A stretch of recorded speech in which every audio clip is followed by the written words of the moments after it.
সর্বনেশে কাণ্ড নদিয়ার মাঝদিয়ায়। ভারত বাংলাদেশ সীমান্তের প্রায় ৩ কিলোমিটারের মধ্যে কোথাও মাটির নিচে, কোথাও আবার ঘরের মেঝের নিচে দুজোড়া বাংকার উদ্ধার বিএসএফের, যার ভেতর থেকে বাজেয়াপ্ত প্রায় ১,৪১ লক্ষ টাকার নিষিদ্ধ ফেন্সিডিল।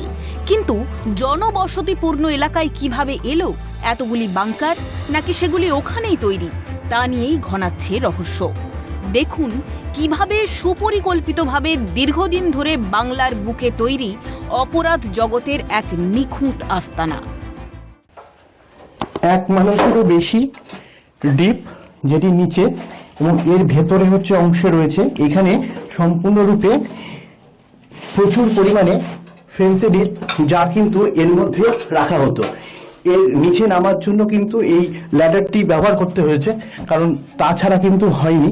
আর এই অংশের ভেতরে রাখা ছিল এবং এই গোটা ঘরটি ভেতরে কিন্তু এই বাংকার, এখানে পুরোটা বাঁশ এবং টিন দিয়ে তৈরি করা হয়েছে এই নির্মীয়মান অংশটি।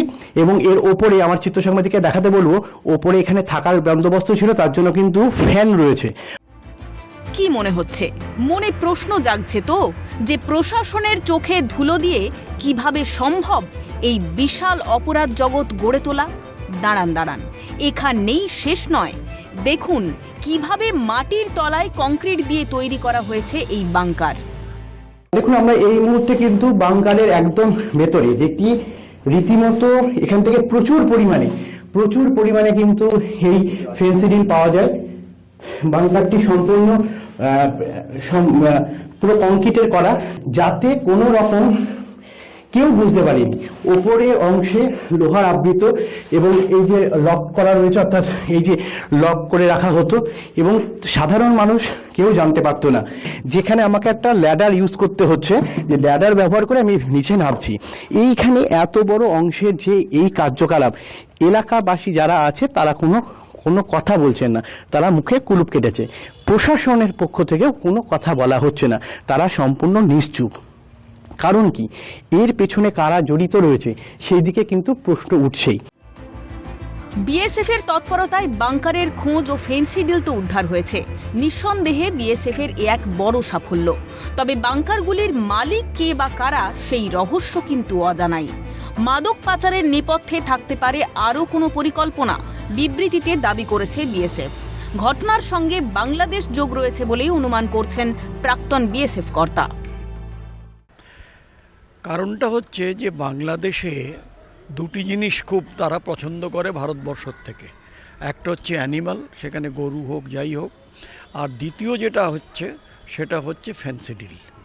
এখন ফেন্সিডিল সরকারিভাবে ওখানে ব্যান্ড, কিন্তু যেহেতু ওখানকার যে মানে any hard drink is band in Bangladesh, হচ্ছে যে ফেন্সিডিলে মানে একটা কিক মতো দেয় আর কি। তারপরে কি হয় যে ঘুমটা খুব ভালো হয় ওটা ইয়েতে। আর এটা যে অ্যাডিকশান সেটা কিন্তু জানে না, যার ফলে কি হয়েছে যে ফেন্সিডিল মার্কেটটা ইন্ডিয়াতে ধরো আজকে যেটা হয়েছে তুমি দেখছো তো, যে তার বাজার মানে আমাদের এদিককার বাজার দর, ওইটা যখনই বাংলাদেশে ঢুকবে তখন ওর দ্বিগুণ তিগুণ হয়ে যাবে। এটা কার মাথা থেকে এসছে? আমার মনে হয় যে বাই নাও আমাদের আরও মানে যারা কত ধরা পড়েছে কিনা আমি জানি না, বাট আমাদের আরও বেশি প্রোঅ্যাক্টিভ হতে হবে। ঘটনাস্থলের অদূরেই কৃষ্ণগঞ্জ থানা এলাকাও একেবারেই পরিত্যক্ত নয়। রয়েছে সবজির ক্ষেত, রয়েছে জনবসতিও, সামনেই আবার মাঝদিয়ার সুধীর রঞ্জন লাহিড়ী কলেজ। তাই বাংকার সম্পর্কে কেউ কিচ্ছু জানেন না এমনটা হতেই পারে না। বিএসএফ এবং স্থানীয় পুলিশ প্রশাসনের যোগসাজশ রয়েছে বলে দাবি প্রাক্তন পুলিশ কর্তার। বাংকারগুলো তৈরি করেছে স্মাগলাররা। যখন তৈরি করেছে বিএসএফ কিছু জানতে পারলো না, স্থানীয় থানার পুলিশ কিছু জানতে পারলো না, তাদেরকে কেউ খবর দিল না, এটা বিশ্বাসযোগ্য নয়। অতএব এটা যে তৈরি হয়েছে তার সঙ্গে যেমন বিএসএফ এর যোগসাজশ আছে, আমাদের স্থানীয় থানার যোগসাজশ আছে, তাছাড়া এটা ঘটতে পারত না। এগুলো দেশের সিকিউরিটির পক্ষে নিঃসন্দেহে বিপজ্জনক এবং এগুলো অবিলম্বে বন্ধ করা দরকার এবং যারা এটা করেছে তাদের বিরুদ্ধে কঠোরতম শাস্তির ব্যবস্থা করা উচিত।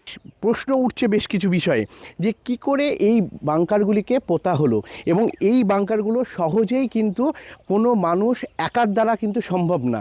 জেসিপি বা ক্রেন দ্বারা কিন্তু এই যে বাংকারগুলি সেগুলো কিন্তু পোতা হয়েছে।